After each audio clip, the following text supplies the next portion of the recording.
Reggie. Hey, buddy. Hey, up, big lads. Oh, happy dog. Come here. Come here. Reg, come here. Now, if your dog has terrible recall, like our new sanctuary case does, you don't have to worry. Just like how I'm going to teach him perfect recall, I can help you do the same thing yourself as well.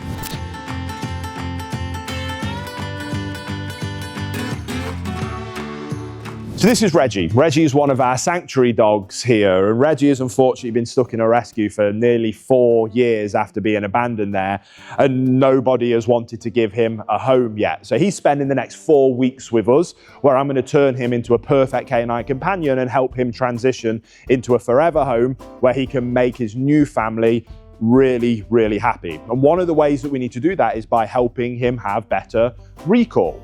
Now, the important thing to remember before we give you some really practical tips of how you achieve recall is something that I refer to as competing motivators. You have to understand that once your dog understands what recall means, and we're going to talk about that in a minute, but if they know what you mean when you're asking them to come back to you, what's happening is there's a scale, and there is the motivation or desire to come back to you, and then there's the motivation or desire to go and do something else instead. And we have to understand that recall is nothing more than a game of the scales of motivation. And what we need to do is tip the scale of motivation in our favor so that we become as motivating as possible to the dog, whilst making everything else that the dog could choose to go and do instead as least motivating as possible.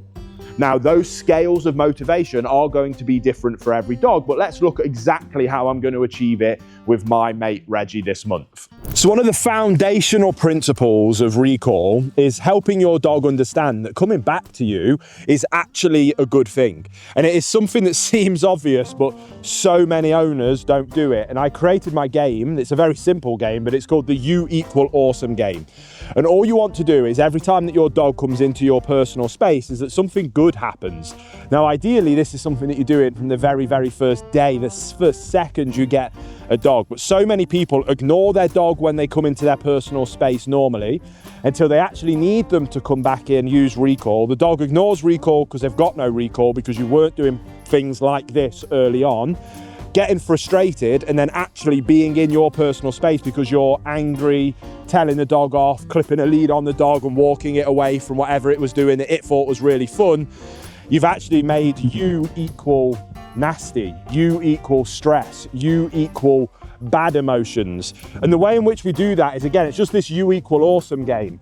Now, I've been playing this with my mate Reggie here, again, from the very first second that he came into my sanctuary on the very first day. Anytime that, like now, we're down here in my training paddock and he's just on a break right now. We're not really doing any formal training. He's here to stretch his legs, go to the toilet before we do some more formal sessions with him later. But what I want him to understand is that as I just kind of move around, if you come into me, if you follow me, if you come into my personal space, good things will happen. Now, some dogs that are more independent than others, this will be a good example. So you saw then he actually wanted to go that other way. And you can see, if you can see that on the camera, every now and again, he keeps thinking about doing something and then go, oh, actually, no, I'm just going to come back. And that is because we've done dozens and dozens of reps every single day throughout his time with me at the sanctuary, that every time you come back to me, something good's going to happen. Sometimes that's food. Sometimes it's actually just a ruffle behind the ears. Again, he just knows that being near me, being in my personal space, good things happen. And what he has learned is that I equal awesome to him. So why not want to be around me? Why not want to be near me? Why bother going over there and doing that other thing? And it gets to a point like this where he kind of becomes my shadow, which makes recall really easy. Now, some breeds like terriers or spaniels are going to have such high prey drive, scent drive, smell drive that they're going to be off. They'll still come and check in, but it won't necessarily be like this. where for him, I'm the best thing in the world to him. And it's way easier just to kind of be near me, be around me. Again, I'm not asking anything of him, but being near me, being with me equals amazing things. And if I drift over here, he'll probably have, he likes his glorious bridge because he knows how awesome he looks up there. But what you'll see what will probably happen is that in this moment here, again, I've not asked for anything, I'm just moving around, but I equal awesome. And that is the foundation of recall. If you don't have this, all the other things we're going to talk about, all the other games that we play, all the other scales of motivation hacks that we're going to be doing, all of them either won't be as effective or won't be effective at all because you don't equal awesome to your dog. So start, as basic as it seems, by making sure that you are awesome to your dog. So then once you've built up the foundation of you equal awesome, what we have to then start to do is decide what we want our recall cue to be. Now, many people that I help with recall have got a dog who has got used to ignoring the recall command of come, for example. So what I like to do is start with a new cue, and we'll be building the new cue whilst we're also playing all of the other kind of recall games to get the scale of motivation in our favor as possible. But in this video, I want to kind of focus on adding the new cue. Now, for my mate Reggie, I'm going to use a whistle. It's going to be 3 pips on a whistle. And all I do in this process, and especially this is why I like to wait until I've got the you equal awesome game, because as I play the you equal awesome game, I start to realize, and again, it's gone so well with him over the last few weeks that he's now kind of my shadow. But I know when he's coming to me, he's coming to me. So I can overlay the new cue over the recall behavior. So I'm going to kind of show you what that looks like now. Break. So just create a little bit of distance. And I know that when he's found that, at some point, he's going to want to come to me. And as he's coming to me, I know he's coming, so I'm setting him up for success. I'm hitting my 3 pips on the whistle. Hopefully this will give me another opportunity in a second when he's finished sniffing. So it's kind of a continuation of the you equal awesome game. And what it is that it allows me to do is continue the work on the you equal awesome, but I'm overlaying the whistle. And I'm purposely waiting for him to be halfway towards me because I know I'm going to get success.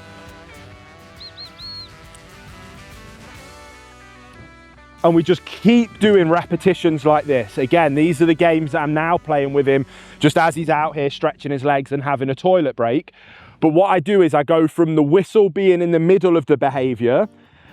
And if this is side here is the behavior completed, perfect recall, and this is right at the start before he started coming to me, I slowly start creeping the whistle closer and closer and closer to the point of which I'm then queuing up the behavior. But right now I'm using kind of ideas from classical conditioning and higher order conditioning. It's fancy canine behavior and science stuff, but I'm essentially layering a new command of the whistle over the top of an existing behavior. And then when that gets conditioned, I can then use that whistle to cue up the behavior. And we do that over time. And like I say, we play all of the different recall games with these dogs that are included in my recall reset course. And it continues to tip that scale of motivation in my favor, teaching the new cue. Then we do some more advanced concepts around setting them up for success when we do start to get to that point where he's completely not paying attention and we use the whistle and we're in that like, oh, please say it works, please say it works. There's some things that we can do in those moments to guarantee success. And then when we do that, we know that we've got a recall that's conditioned, that works, that the dog's excited to listen to because they know that I equal awesome.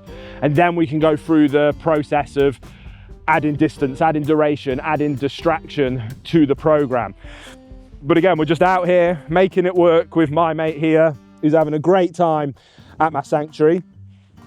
And I hope you're enjoying following his recall journey. Now then, guys, before we talk about some more really important steps to be able to have your dog be able to have perfect recall the way I'm doing with my mate Reggie here, I want to let you know that if you want more details about recall, I've got a complete recall reset course that goes into huge amounts of detail for not just the games like the U equal awesome game, not just how to introduce a new cue, but we've got a whole host of other games included in that recall course. And what's amazing is that that recall course is included free of charge in my Perfect Canine Companion course, which is the bundle of all of my courses that have helped tens of thousands of people all around the world be able to achieve their perfect canine companion.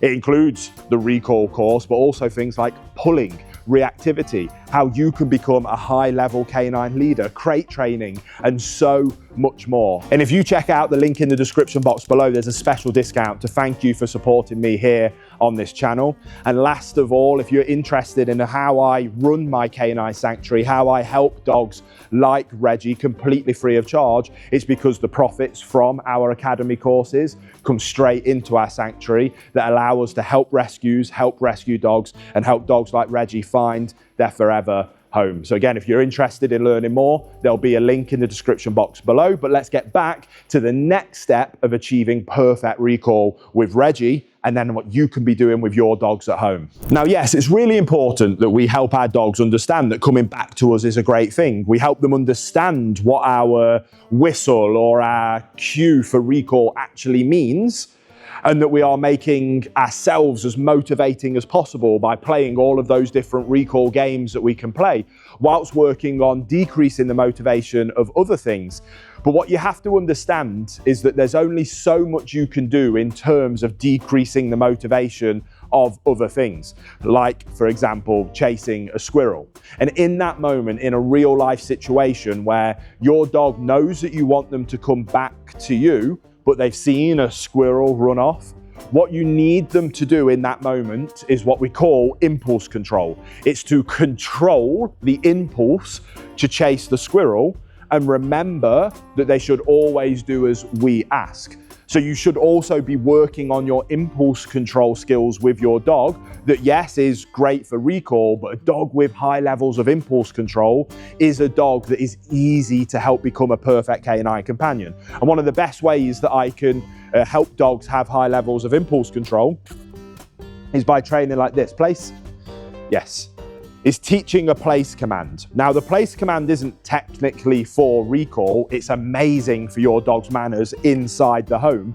But what it really allows us to do is work on their impulse control skills. Now, what we're working on with Reggie and have been working on for the last week, and will continue to work on until his time with me is finished and we've found him his forever home, is leveling up his impulse control skills. So he has now learned that he has to stay on this place bed no matter where I go until I tell him otherwise. So if I come up onto the stage and I'm chatting to you up here, he knows he has to stay on that place bed.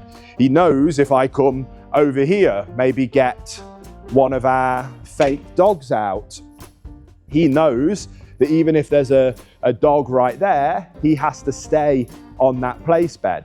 He knows if I come over here and get a toy, he knows he has to stay on the place bed even if I throw a toy over there that he'd love to go and get. What he's doing right now is controlling his impulse to come to me, to go to the dog, to go and chase that toy, because he knows that I've asked him to stay here. And when he does stay here, he gets rewarded and praised for doing so. That is teaching him impulse control, and over time we increase that level of distraction to make it harder and harder and harder for him, yet help him be able to control those impulses to make good decisions. And if you're doing that with your dog outside of recall training, when it comes to recall training and when it comes to doing recall in real life, it makes it so much easier for your dog to make good decisions. So don't ever forget about the importance of impulse control when it comes to recall. Now, guys, the last thing that you have to understand when it comes to having happy recall with your dog is understanding the realistic expectations, because the reality is that recall is one of them behaviors that the training of is hugely dependent on your dog, its breed, their drives, their motivations. And all dogs, again, we need to play that scale of motivation. But a dog breed like my mate Reggie here, he loves being near me. He loves being with me, and whoever rescues him from my sanctuary for his forever home when we finished his training program will help facilitate that same relationship. So the reality is that recall with him will be easier than, like I say, a breed like a spaniel who's got its nose down and is trying to find game the entire time. And you have to have realistic expectations of your dog without excusing bad behaviors. And that's the key thing, is that all dogs need training, but all training is going to be different for dogs. And when it comes to recall, you have to be able to understand those differences and be able to train accordingly. Doesn't mean that they shouldn't go through the recall training, they absolutely should. But for some dogs, that working on that scale of motivation is going to take longer than other dogs. For some dogs, you might need more advanced strategies to decrease the scales of motivation. Again, all of those things are things that we cover in my recall reset course that's included in my Perfect Canine Companion course. So if you're having any trouble with your dog, with their recall alongside literally any other behavior, I promise you that is the course for you and something that you should check out. It covers absolutely everything with full length training guides and demonstrations with all the detail that you need to be able to have success. There'll be a link for that in the description box below. It'll help you with your dog, but also the profits go to our sanctuary to help us work with dogs like Reggie, who have been stuck in a rescue centre for years with no one wanting him because of the behaviour problems that I teach you how to fix in the course. It's a beautiful self-serving cycle where everybody wins. So thank you so much for watching. I hope you learned something from this video. If you want to learn more, again, the link's in the description box below. I can't wait to see you on the next video.